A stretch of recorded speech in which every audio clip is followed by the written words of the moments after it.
So I'm just going to start with a very open-ended question, and if you could reflect 50 years, nearly 50 years ago, about what was going on in Detroit, what you were up to, and your recollections of 1967. Well, that's a challenge to remember back that far. In 1967, I was in my mid-30s and was the president, chief executive officer of the Jail Hudson Company. We had a very major downtown department store. We had several branches throughout the suburbs. So I was involved in the not only the city of Detroit, but the suburban communities. And in that role as a major corporation, I'd been involved in lots of community activities.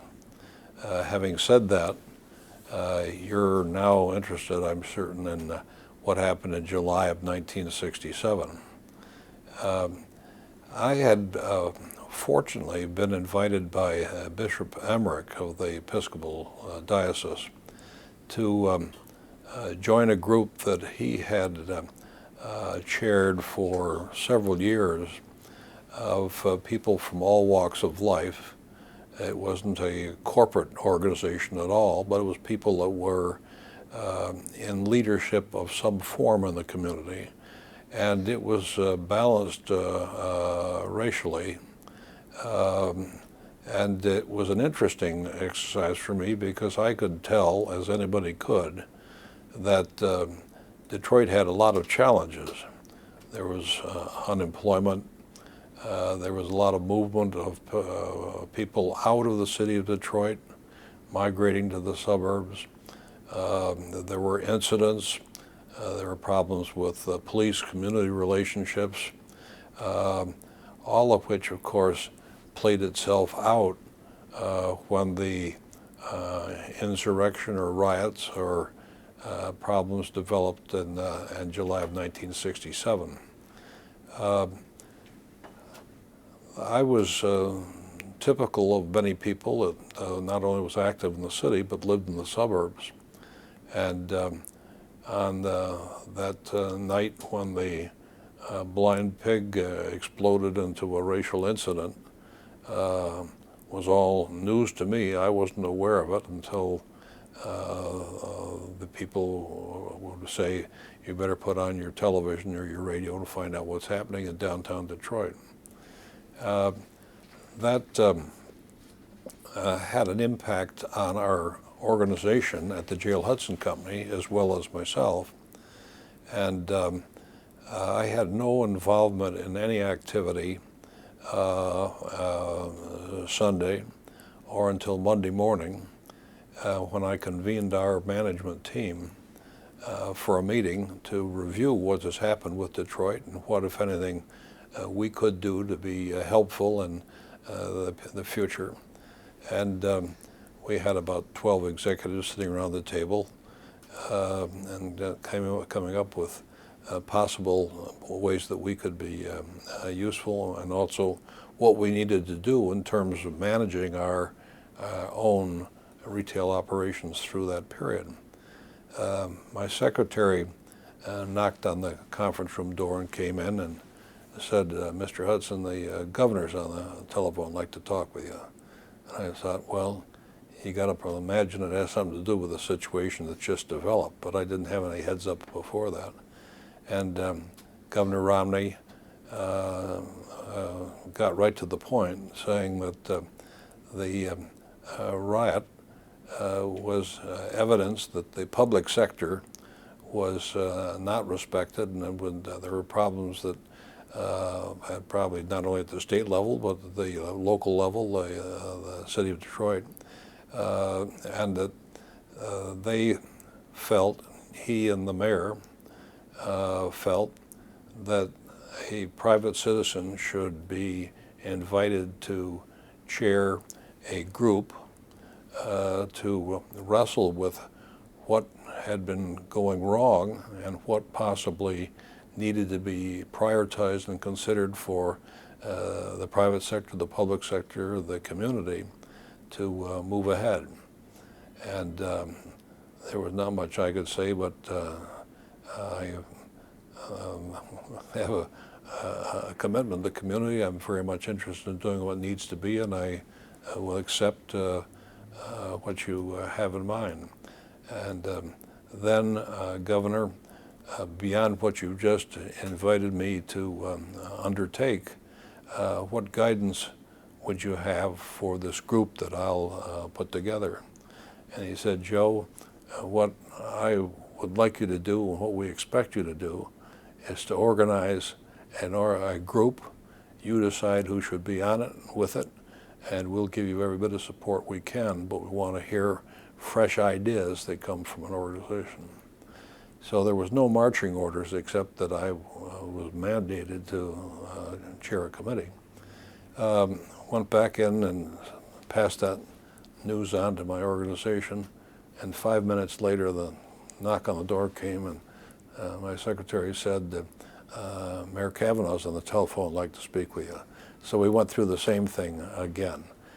Fortunately, I had good personal relationships with Jerry Kavanaugh and with George Romney, so that I felt comfortable working with them. And they both had pledged an interest in not controlling what we were going to do, but to help us with any area that the public needed to be, governmental units needed to support. So that was the beginning of what became the New Detroit Committee. And I went through my Rolodex and the groups that I'd been involved in. And as I'd said earlier, I'd been with a number of people that were wrestling with some of the problems of Detroit in terms of the racial relationships and some of the inequities in the community. So I began to build a list. It didn't have a particular size number, but it ended up that we created the New Detroit Committee with 39 members. And in about 5 days' time, I invited each one of these people to join this group, and had no turn downs. Everybody was absolutely distressed and amazed at how quickly this seemingly could happen in Detroit, and said it's obvious that you don't know, Joe, and we don't know what should happen next, but we'll work with you. The composition I do not have in front of me today, but it was interesting as it worked out. We typically, an organization like that would have a number of corporate leaders, and we invited and they accepted the chief executive officer of the big three, Ford, Chrysler, and General Motors, each personally accepted. There were other business people. The priority came to me in the person of a minister by the name of Hugh White, who, and I don't remember exactly the name of his organization, but he'd been working at a local level with community groups in the city of Detroit. And he came to me and said, if you're going to create something new and different, you ought to have some young black activists on this committee. Well, my Rolodex didn't have those names, but he came back over a couple of days period with several names, and we appointed them. They had never worked with the chief executive officers of the major corporations before, but they were quick on their feet, they were outspoken, and they became very participative, and they were a critical part of the process that New Detroit went through. So about 10 days after the riot started, we met in the McGregor Memorial Building on the Wayne State University campus and went around the table. And everybody was asked to express who they were, what they'd been doing, and what they thought were the priority challenges that New Detroit Committee could address. And there were people that spoke with halting voices, very emotional and humble. There were no great lectures being given by anybody as to what had caused this and what needed to be done. There were just lots of ideas. The three young black activists all spoke, and they were not hesitant at all to announce what they thought the problems were: not being able to find a job, not being respected by the heavily white-oriented police department, incidents that they'd personally witnessed, and the like. And they spoke in a language that had never been used in any community meeting I'd been at before. Not hesitant to use four-letter words frequently to make their points. And this created an atmosphere. Something was new immediately, that we're in for a trip where we all had to be on our toes, to be outspoken in every way possible, but see what we could find as a meeting ground on this. We created a number of committees. Obviously, there was race relationships, the police department. There was the unemployment problem. There was lack of open housing, how communities just seemed to be segregated, and we had to get to the state legislature on that. We had to bring in outside experts on some of these subjects. The magnitude of the challenges were such that we realized that we couldn't do it just as 39 members sitting around the table. We had to have some staff capability.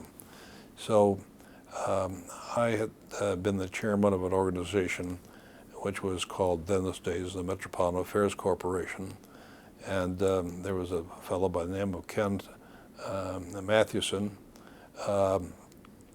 who was a mature, seasoned executive involved in community affairs, not of this type, but he knew how to raise staff, run a staff, bring people together.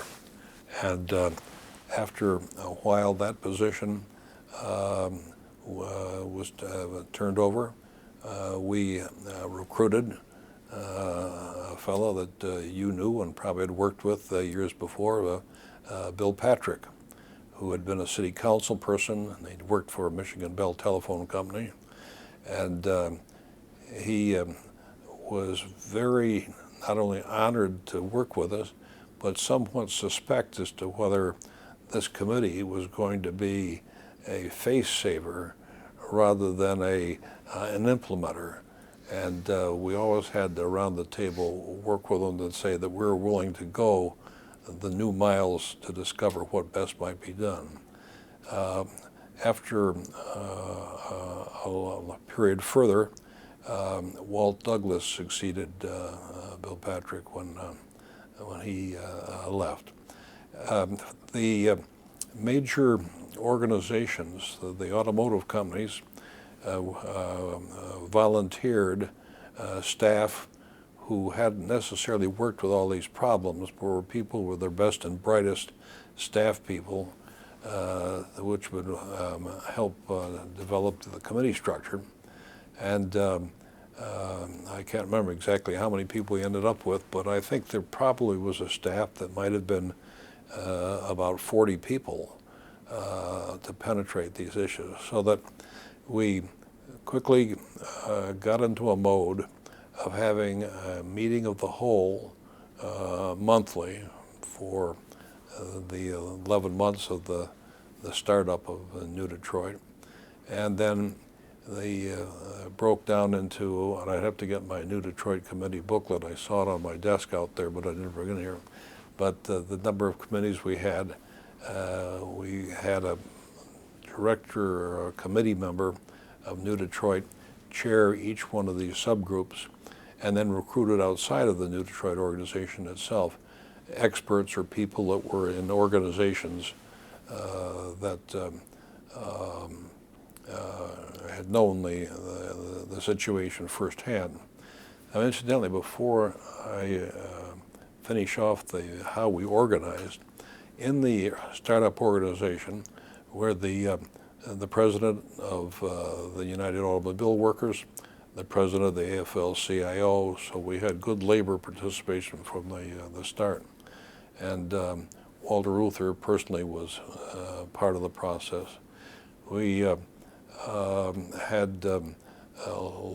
local organizations, and we had females in a great degree. We had just a few politicians, but we had a well-rounded organization. And that whatever you're putting together on the program, you might take advantage of the New Detroit booklet, which would give more of the history. But that's how we got started, and it took us about 11 months to really make some significant impact. But we journeyed up to Lansing on one occasion to talk about housing and residential problems and challenges, and the whole group, we were active, and the people had excellent attendance, and that's how we began. We started from nothing, and I think we were able to create hope, followed by some specific issues that could go back to the governance of the state, the priority setting of the mayor of the city of Detroit. I think it set a standard of involvement in the major corporations to raise a much higher priority of having leadership within their communities, within their corporations, involved firsthand, which just hadn't been the case in the past. And New Detroit continues on to this day, almost 50 years later, not with the same degree of heat and fire and challenge, but it still is an organization that this community should look to for an update on what the opportunities are and what the challenges are in this community. And I think that we should both support New Detroit, but at the same time, we should have a high level of expectation of their level of activity and penetration, because when you look around the country, and we're now talking about this in 2015, we've had a terrible level of incidents in Missouri and Baltimore, in New York, just all over the country. There are things happening that just sort of is like internal combustion, and you never can feel too confident or too certain that you have open wavelengths of ideas and resolution of problems.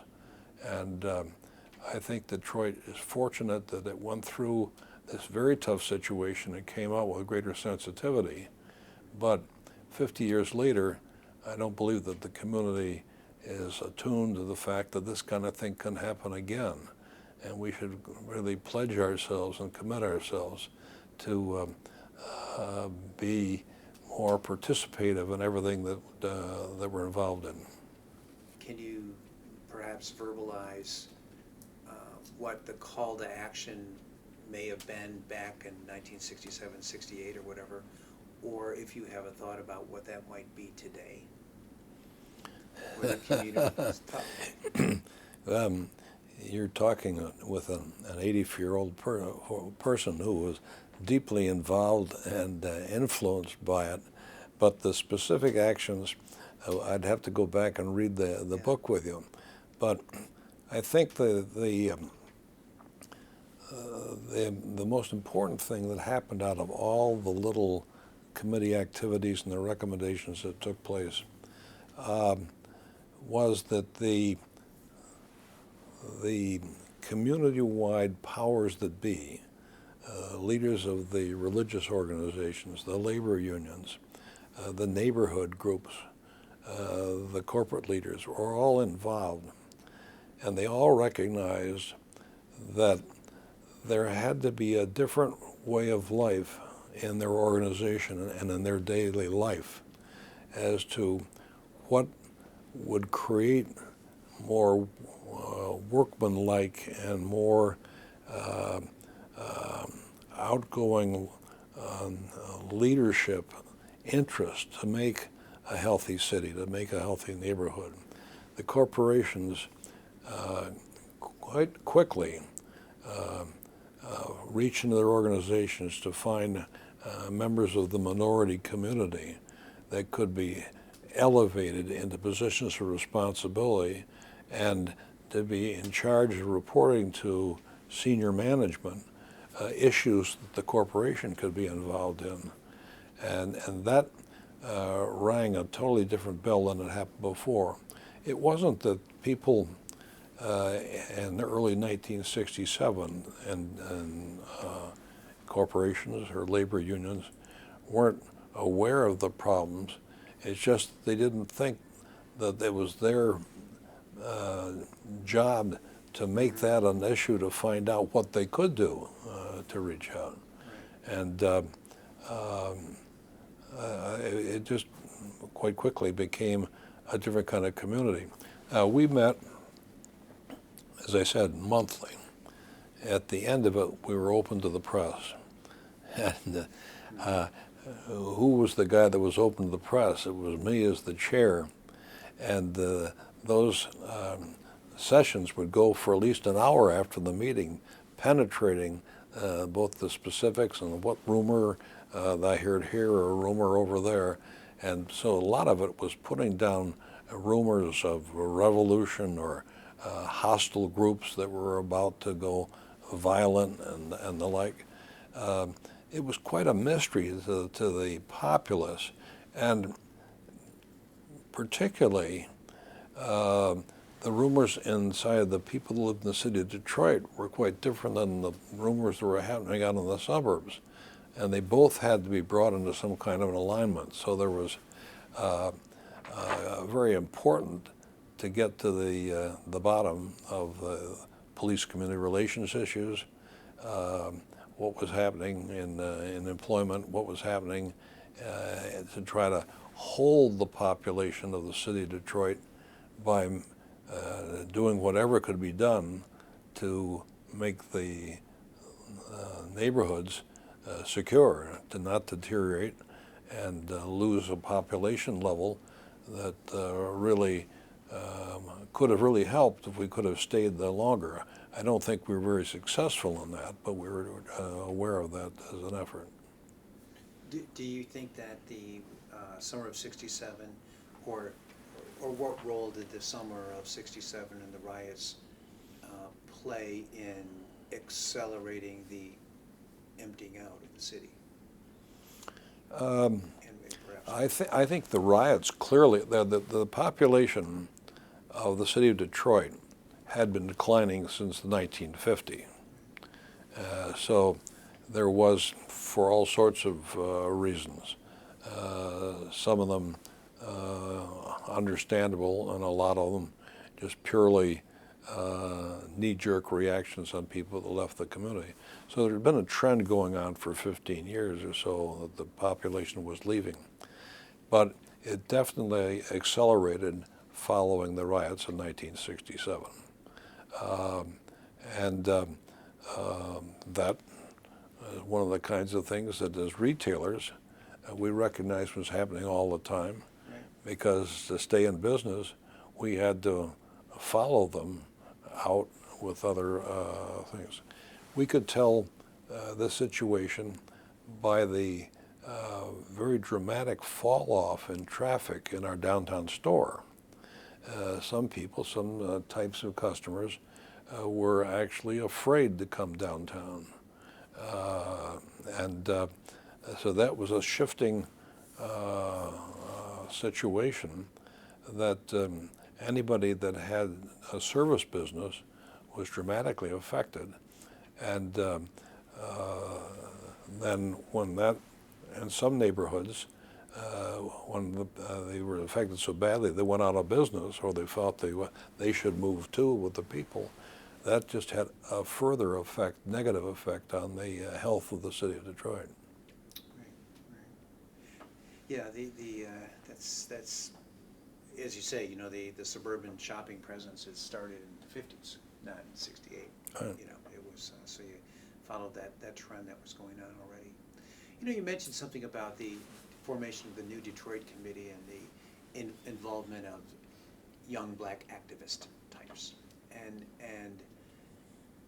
you know, fast forward through the years, do you think that's been sustained, or that there's been enough involvement from the diverse members of the community that are really committed to do the work that, you know, New Detroit in its early days really was probably obsessed with? I'm just using that word. Well, my observation is that all organizations that operate either in the city or in the metropolitan area have a high priority these days to identify a racial balance, whether it's in their boards of directors, or whether it's in their management team, or whether it's in their recruitment of college graduates or high school graduates, to a degree that didn't exist before. That's a whole new area of any organization in this region. And that's a challenge, because then there becomes a competition for somebody that's considered to be really credible, energetic, incisive as to how you work, and in this cultural organization is competing to get that kind of people and to give them the insights so that they'll be more effective as a museum or as any kind of cultural organization or a business. I think that in that environment, there was a lot of effort to have better skilled training programs for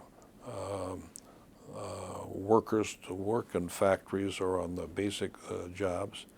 There was much more attention given of working with universities, colleges, for developing people, getting an education. That became very clear that a high percentage of people who hadn't either qualified for a community college or a local college needed special training, and there's a much more educated group of people that were available and incorporated into management structures in corporations or in labor union movement.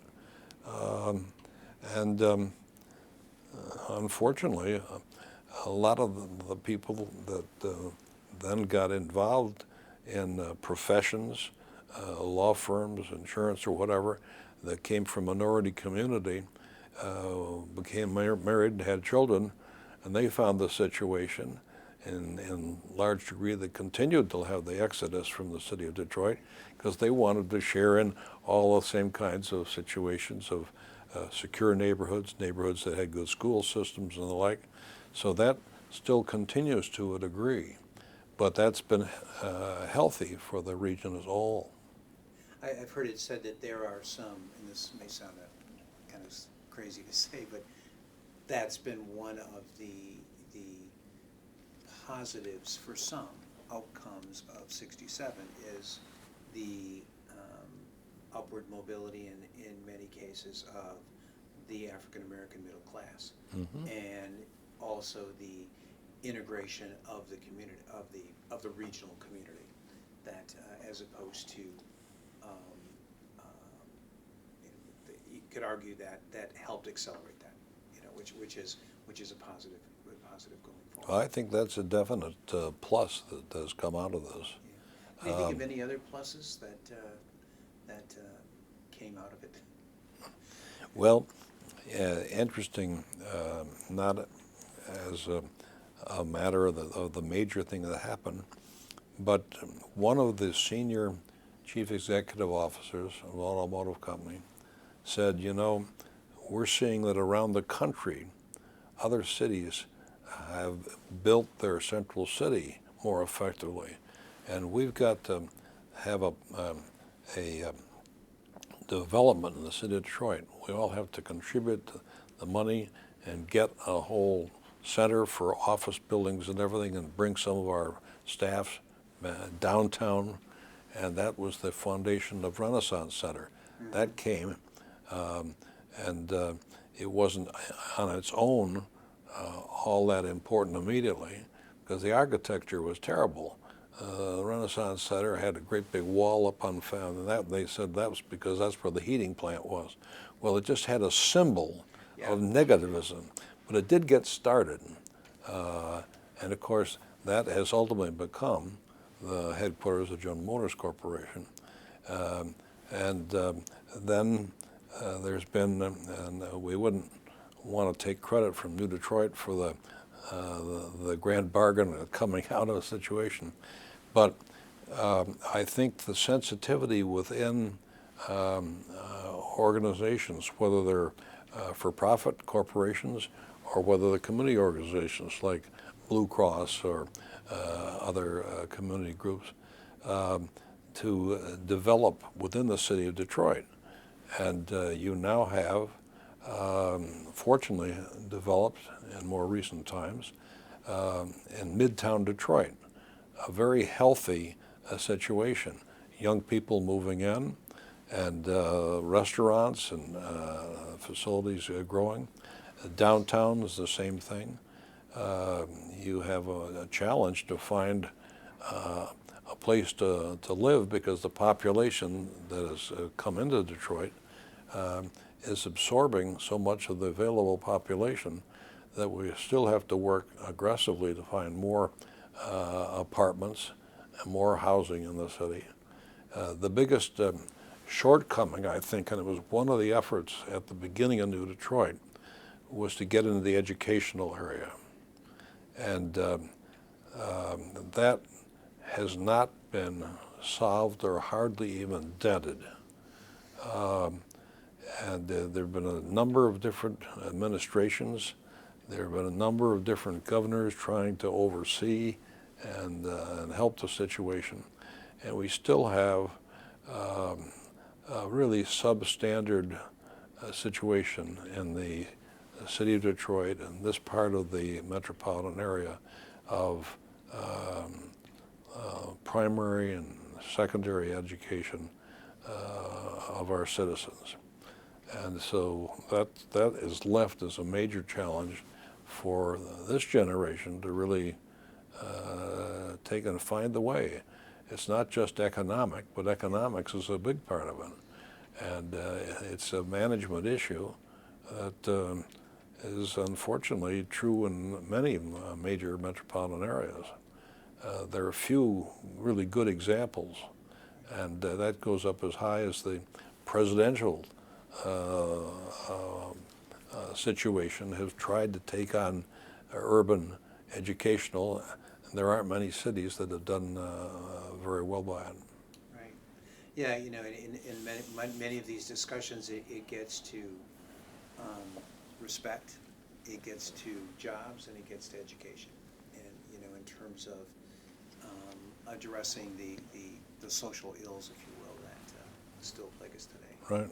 But why don't you reflect a bit on Detroit today, and how you see it similar, different, or just a general outlook for the future. And I think the point that you just made about it's the next generation that needs to take on some of these challenges. Well, that always happens. That we all get older, Yeah. and presumably some of us have had the younger generation, and they've had some education, and they have some intellectual curiosity, and they more often than not say, you know, the situation is really not good here. our grown-ups didn't do this very well, but we're going to get involved and make it better. And so that's what we need more of.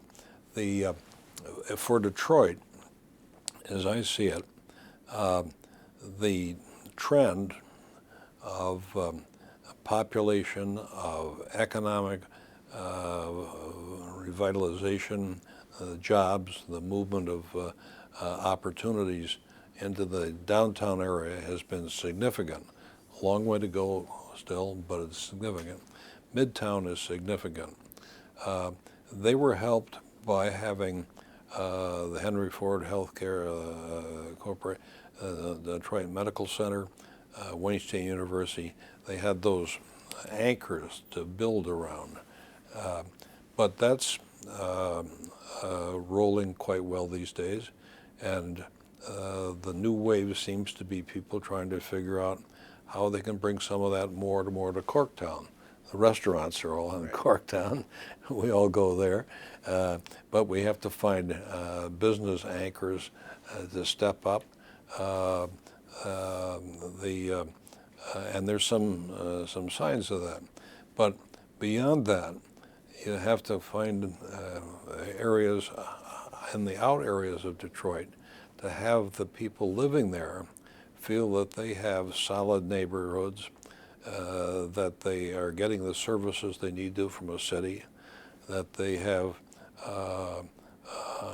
population characteristics from whatever they are, wherever they came from, whether they are today, what religions are healthy and respectful, that there is a police community relation aspect that is healthy, that people feel that is a positive side of our community rather than a hostility building peace.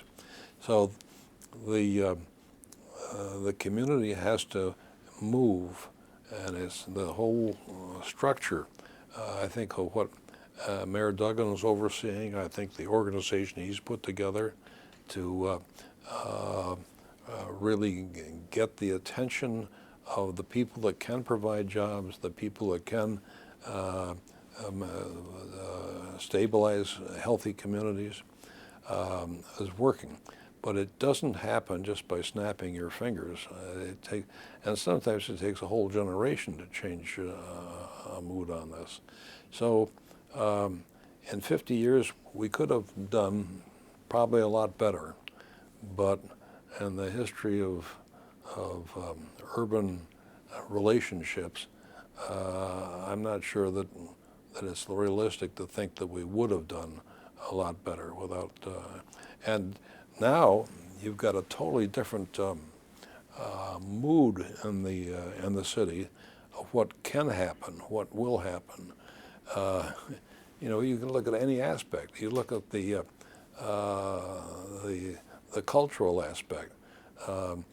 Every one of the major cultural institutions, and a lot of smaller ones, are emerging with programs that are bringing people in from the outside.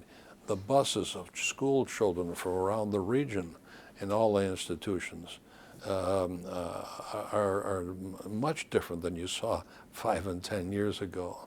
The cultural institutions looking at taking programs from the city of Detroit out to the suburbs, whether it be the symphony doing that or the DIA taking reproductions of art out, taking programs out, and you therefore see coming back in. And I think the attendance of cultural institutions is increasing, which is healthy for the whole community. But you have to keep working at it. And one thing that would concern me would be if people feel that the grand bargain solution in the last year in the city of Detroit has got the whole thing solved, and they let down their guard, or they don't take advantage of it, or feel a responsibility personally to further that we could slip away very quickly. And that's why I think that celebrating the history of New Detroit and the work that you're doing to put this forth as an exhibition and through all of the interviewing you're doing will hopefully develop a larger sense of accountability and responsibility and opportunity for people to get engaged in building this community longer range again. And it would be an absolute crime if we didn't keep moving ahead and getting dedicated even further on this front and had an incident that could arise. And a lot of these incidents that trouble these communities just were not exactly, it couldn't be thought of in advance that it would have happened on this street corner or in this area.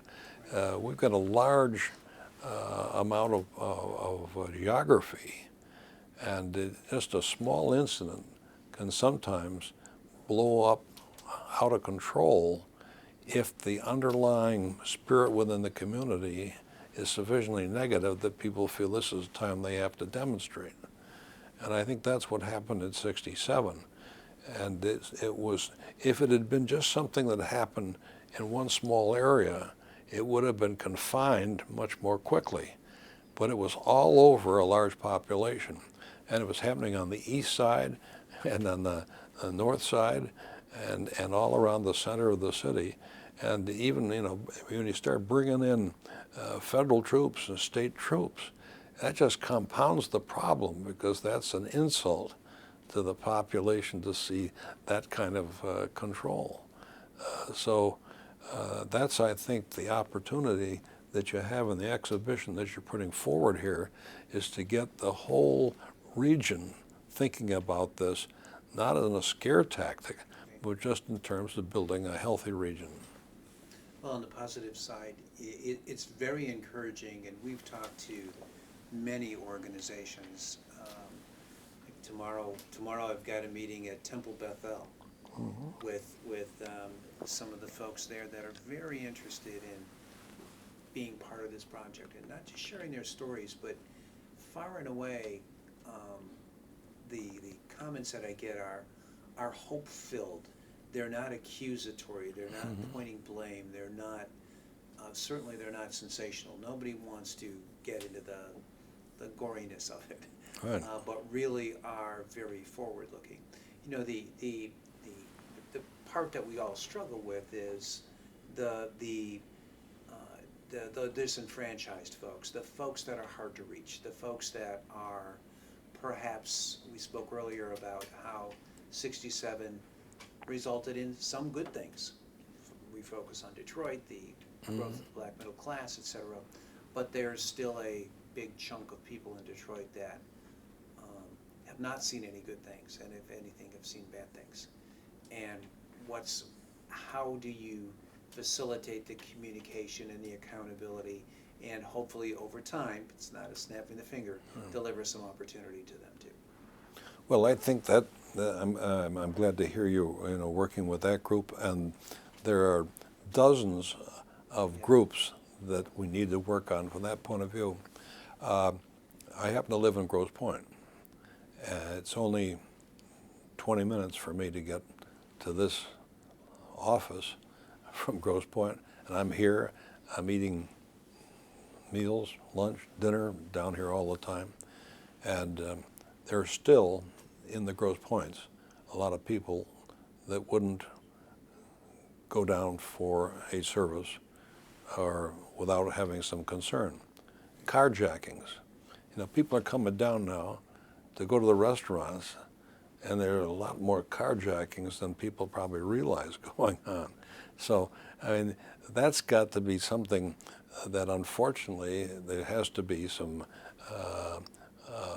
police surveillance and further to work on that, because it's the fragility of the problem when people finally go downtown to experience the new restaurants and all, and aren't certain whether they're going to be able to find their car. This community now has superior surveillance. The downtown has that operates, and the major corporations are tied into it. And if you go out to Wayne State University, they have a wonderful surveillance program, but that can't be done just as a police state. That's got to be done in things.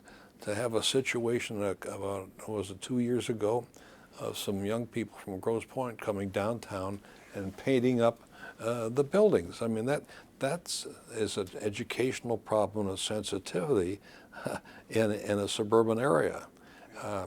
I'm impressed with, I know what's happening in Grosse Pointe. I believe it's happening out in Birmingham, Bloomfield, and other places too, of recruiting more students from within living the city of Detroit to be part of the student bodies, to have a more metropolitan experience in growing up, to have from schools almost like going overseas for an experience, going into Detroit for organizations where they come face to face with the reality and the opportunity. The suburban attendance, you know, is easy to do for athletic teams because everybody's excited about athletic teams, so people will come to that. But for coming to the events, just last weekend, I can't remember, one of the papers said there was 80,000 people downtown. There was an event at Comerica Park the same night, the Ford Field, and I think the Fox. And those were all drawing people, and they weren't just from the city of Detroit, they were from all over. Well, I mean, that kind of energy and those people coming, if we can have them realize what it has taken to create the environment that those exist, and then what it takes to continue to have that exist in a healthy, respectful way. That we're talking about another generation or two, or every generation for the rest of history has got to work on this. Well, it's interesting you say that, and we have our daughters will be a senior at U of M this year, and it's not unusual for people from Ann Arbor to come here, and of her age and background, and they're not going to drive that extra 20 minutes to come see us, but they'll stop here because this is where they want to be, and that generation is perhaps much more inclusive, but also much more educated and see the opportunity and can recognize and see the opportunity as well. But it's an encouraging trend. It's a you know, the issue of addressing the folks that are left behind is important, but it has to involve everyone. And you know, we are, one of the things that I hope you're encouraged about is Police Chief James Craig, who is all over this project, our project. Right. And we're meeting with his, I forgot the exact title, but the person that reaches out to the community groups.